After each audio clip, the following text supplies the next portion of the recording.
Hey, welcome back, Marauders. Today we're going to talk about section 1.5, atomic structure and electron configuration. It's my favorite section, so let's get started. We know that protons and neutrons are in the nucleus, and we know that electrons are in orbitals around the nucleus, but we haven't really looked at any more detail than that about exactly how they're arranged. And the arrangement of, especially the electrons, is going to be quite important to the properties of atoms and elements. So far you guys have probably seen the Bohr model, and the Bohr model is kind of a simple model. It's useful, and we're going to continue using it from time to time, but we also are going to look at other models that maybe explain some things that the Bohr model does not. So in the Bohr model, we have our protons and our neutrons in the nucleus, and that's honestly all we really need to know about the protons and neutrons is that they're in the nucleus. What's more interesting are the electrons. The electrons we know are outside of the nucleus. In the Bohr model, they're in these different rings. They look kind of like planets orbiting the sun.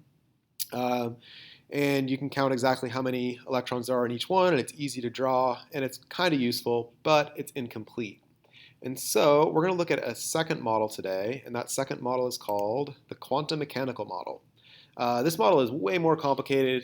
It's difficult to draw on paper, but it explains a lot of things that the Bohr model does not. So there'll still be times when we draw the Bohr model and use the Bohr model because it's simple and it explains some things, but other times we just want to be aware that the Bohr model has its limitations and the quantum mechanical model is like a better description of how the electrons are actually arranged around the nucleus. So this model was first described by Erwin Schrödinger in 1925, and he used a wave function to describe the regions of space where the electron could be found. The math is super complicated, and it's way more than what we need to know. But what we do need to know are the solutions to his equations, and those are regions of space called orbitals. So a little different than the orbit in the Bohr model. The orbit is just like a clear path where the electron is actually going to be found in an exact spot. The orbital is just a region of space where there's a high probability of finding the electron. And so you can see in these pictures right here, they usually show a bunch of little dots to show like where there's the highest probability of finding the electron, and then fewer dots out here where there's a lower probability of finding the electron. These are just round ones. These are called s orbitals. There's also other shaped orbitals that are kind of overlapping here. And when you start drawing all the shapes, it becomes difficult or nearly impossible to draw them all in the same picture. I'll take a look at the different shapes that are possible and the names. So the s orbitals are the simplest ones. Those are just a sphere, so that's pretty easy to remember, and something you should know is that the s orbitals are sphere-shaped. They don't have an exact edge like this sphere does, but they look more like a cloud or a region of space where there's the highest probability of finding the electron at any time. The p orbitals are sometimes described as dumbbell shapes. There's kind of like two wide parts on the sides and then a narrow part in the middle. It's important to know that there are three p orbitals, and they're oriented along the x, the y, and the z axis of a three-dimensional graph. So you need to know that there are three of them, and they're all kind of the same shape, but they're pointing in different directions. So those are the p orbitals. The d orbitals, obviously the graphs are getting a little bit more complicated. You don't really need to know exactly what these look like or be able to sketch them. What's important is that you know that there are 5 d orbitals. So there's 5 different d orbitals. You need to know that, but you don't need to know their exact shapes. You can probably tell that the math to create these graphs or these regions of space would get pretty complicated, and so we're not going to get into the math. Just know that there's 5 different d orbitals. And f orbitals, even more complicated. The shapes are really weird. You don't need to memorize them, but you do need to know that there are 7 different f orbitals. So you need to know how many of them there are. These things are really hard to draw, hard to represent on paper. And so the way we represent them on paper is typically with an orbital diagram. So an orbital diagram would look something like this. Starting down here at the bottom, we have the 1s orbital. So the 1 tells us that it's the smallest, that it's the closest to the nucleus. And then the s is telling us that the shape. It's just that simple sphere-shaped orbital. After that, there'd be a 2s orbital. And so the 2 is telling us it's a little bit bigger, a little further from the nucleus. The s is telling us that it's still a sphere shape. Here's the 2p orbitals. So remember in the picture I showed you, there were 3 different p orbitals, and there's 3 boxes right here next to the 2p orbital.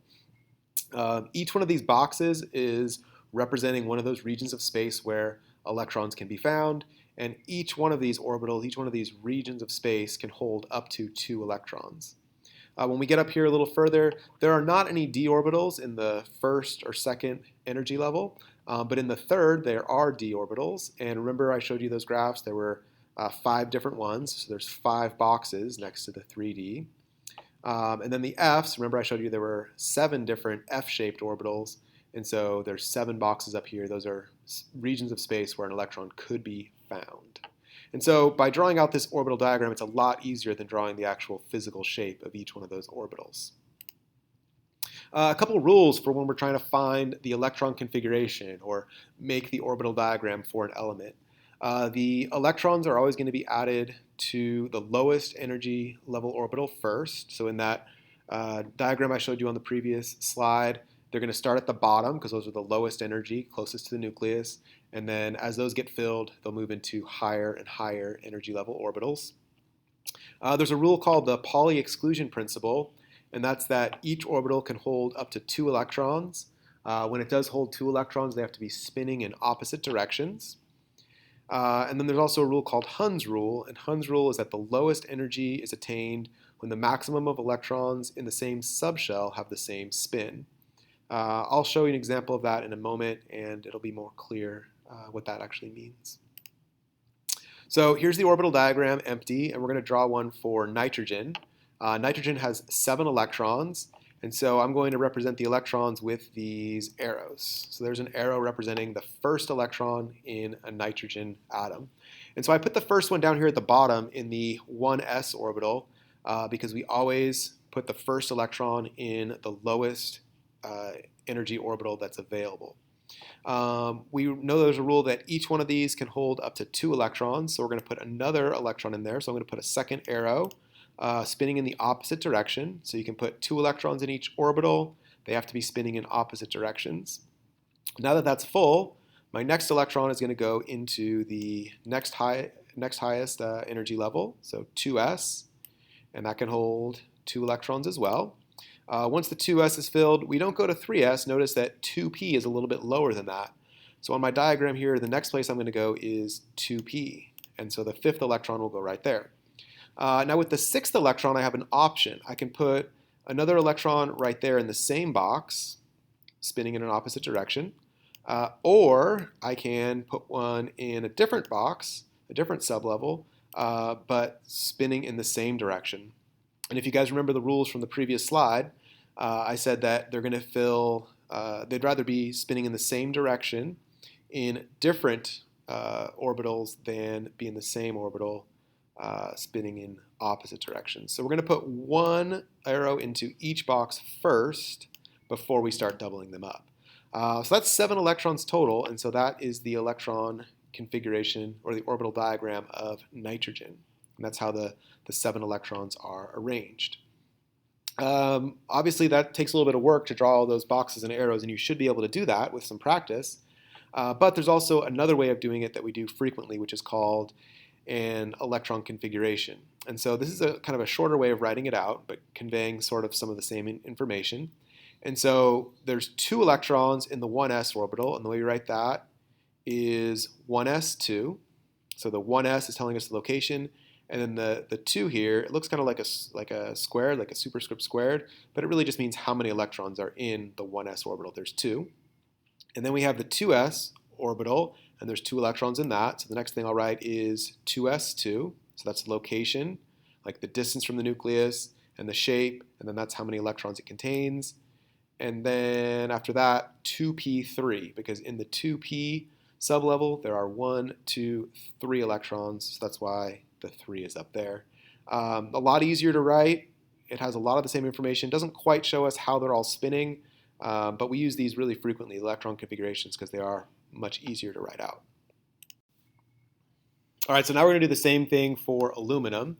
Aluminum has 13 electrons, and so we're going to do the orbital diagram and then the electron configuration for aluminum. So it starts out the same way that the nitrogen did. It starts with the 1s, and so you put 2 electrons in the 1s orbital. You guys are going to see that these get a little bit repetitive because they all start with 1s. Once the 1s orbital is filled, then you can go on to the 2s orbital and put electrons in there. Then we go to 2p, start putting electrons there.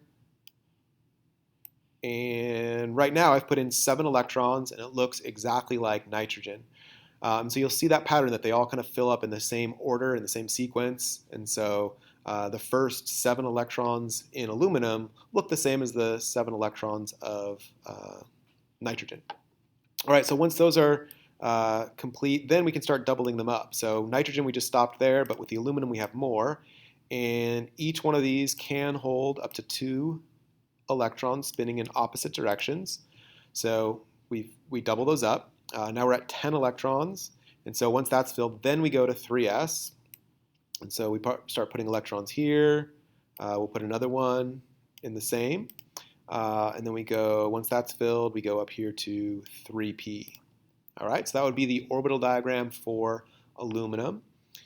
We can do the electron configuration for it as well. So 1s2, those first 2 electrons in the 1s orbital, then 2s2, 2p6, and 3s2, 3p1. So that would be the electron configuration of aluminum, showing the same information as these red arrows in the orbital diagram, but in a little bit more convenient way. So you're probably thinking right now, how am I going to remember all this stuff? We've only done 13 electrons, and it gets a little bit confusing. We still have the P's, and the D's, and the F's to fill. How are we going to remember the sequence, the order that these all fill in? Well, there is an easy way, and that easy way actually relies on the periodic table. Here's the shape of the periodic table, and it's kind of a weird shape. It's not just a normal rectangle, but it's this kind of series of rectangles. And so notice right here that there's 2 columns right here. All right, well, we also notice that there's 2 electrons in the s orbitals. So this area right here on the periodic table is called the s block, and these are all filling electrons into their s orbitals. Over here, starting with boron, we have 1, 2, 3, 4, 5, 6 columns in the periodic table in this region right here. This is called the p block, and remember that there are 6 electrons that can be held in a p orbital. So these elements right here are filling in p orbitals. Down here in this section, we have 1, 2, 3, 4, 5, 6, 7, 8, 9, 10 columns going across. Remember when I showed you the pictures of the different shapes? There were 5 different d orbitals, and each one of those can hold 2. So the d orbitals can hold a total of 10 electrons. So this whole middle section, the transition metals, they are filling d orbitals. And then this part down here, the inner transition metals, there are 14 across right here, and there are 14 electrons that can go in the f orbitals. All right, so here's a periodic table where that's all labeled. And so we just kind of follow along from the beginning. If you start here with hydrogen, hydrogen is 1s. And then after the 1s's are filled, you go to 2s. After 2s, you go to 2p. So it's important to remember that this region of the periodic table are the p's, and that the p's start with 2. So you go through the 2p's, then you come over here to 3s. After 3s comes 3p. I'm just following it from left to right, top to bottom. After 3p, you get to 4s. After 4s, you get to 3d. Again, remember that the d's don't start at 1 or 2. There's not a d orbital until you get to the 3rd energy level. So you get to 3d, and you count all the way across. Then you get to 4p, and so on. After you get to 6s, that's where the f's come in. So this whole inner transition metal section fits in right there, and you'd fill 4f before you moved on to 5d. All right, so let's look at an example. Say we wanted to write the electron configuration of iron. Iron has 26 electrons. So the way I would do this, I would find it on the periodic table. It's right here, element 26. And so I'd start at the beginning, 1s. And so 1s can hold 2 electrons. So the first part of the electron configuration is 1s2. After that goes 2s. And so that can hold 2 electrons as well. So 2s2. What comes next? We come over here. 2p, that can hold 1, 2, 3, 4, 5, 6. So 2p6 should be next, 2p6. After 2p6, where do we go next? Over here to 3s, that can hold 2 electrons. After 3s, we come over here to 3p, that can hold 6 electrons, so 3p6. After 3p6, next row down here, 4s, so 4s2. And then after 4s2, we get to 3d. And the 3D, we don't have to go all the way across to 10. We're going to stop after 1, 2, 3, 4, 5, 6 boxes. So we're going to get 3D6. And so that's how I would use the use the periodic table to find the electron configuration of an element like iron. And so you can just find its location for any element and then just follow that pattern. It always starts at 1s and it just follows through in that same sequence until you get to the spot you're trying to get to. Obviously, that can be kind of time consuming. That was only 26 electrons. There's some elements that have 80 or 90 or 100 electrons. So there is a shortened way of doing this, and that is using an abbreviation with the noble gases. And so say I wanted to do the electron configuration for iron again. It's right here. But this time I wanted to do it in an abbreviated way. Well, what I would do is I would find the noble gas before iron. And so that would be right here. It would be argon. And so it's going to have all the same electrons. The first 18 electrons in iron are going to be the same as that of argon. So this part right here, 1s2, 2s2, 2p6, 3s2, 3p6, that's the same thing that argon contains. And so what I'm going to do is I'm going to replace that with argon. And so I'm just going to put argon symbol in brackets. And that says that those first 18 electrons are the same configuration as argon. And then what does it have in addition to argon? So after argon, number 18, I'd come over here to number 19, and I'd be filling 4s2. So I wrote 4s2, and then 3d, count over here until 6, so 3d6. So this is a shortened noble gas abbreviation for the electron configuration of iron. It means the same thing. It just shows the outer electrons beyond those that are in argon. And we're going to find that the outer ones are kind of the most important ones. The outermost electrons are called valence electrons, and they're going to be most important because they're the ones that are involved in bonding. When you form ions, they're the ones that are going to be gained or lost. They're the ones that are really going to give the atoms their different properties. So valence electrons are in the highest shell. Core electrons are in the lower shells. The core electrons don't really do as much. They're there and they're important, but the valence electrons are really the ones involved in bonding and the formation of ions. So for an example, I put the electron configuration of two alkali metals up here. Sodium, there's its electron configuration, and potassium, there's its electron configuration. And so you can see that they both end in something S1. Something S1. So the 3s1, that electron is the valence electron for sodium. And in potassium, it's a 4s1 electron that is its valence electron. All the other ones are called core electrons. So all the ones in black right here are core electrons. And that one valence electron is what gives sodium and potassium sort of similar properties. When they were first put on the periodic table together in the same group, it was because they had similar properties. We now know that that's because they have the same number of valence electrons, and valence electrons sort of determines a lot of its chemical properties. Another example with the halogens. So here's the electron configuration of fluorine and chlorine. And notice that they end in sort of a similar way. S2P5. S2P5. So I'm finding the valence electrons by just looking at the highest number. So 2 is higher than 1. So these are my valence electrons. And there are 2 plus 5. There are 7 electrons there in fluorine. And then in chlorine, 3 is the highest, the valence energy level. And there's S2P5, so there's 7 electrons total. Both of these have 7 valence electrons, and that's why they have very similar chemical properties and why they're both considered halogens.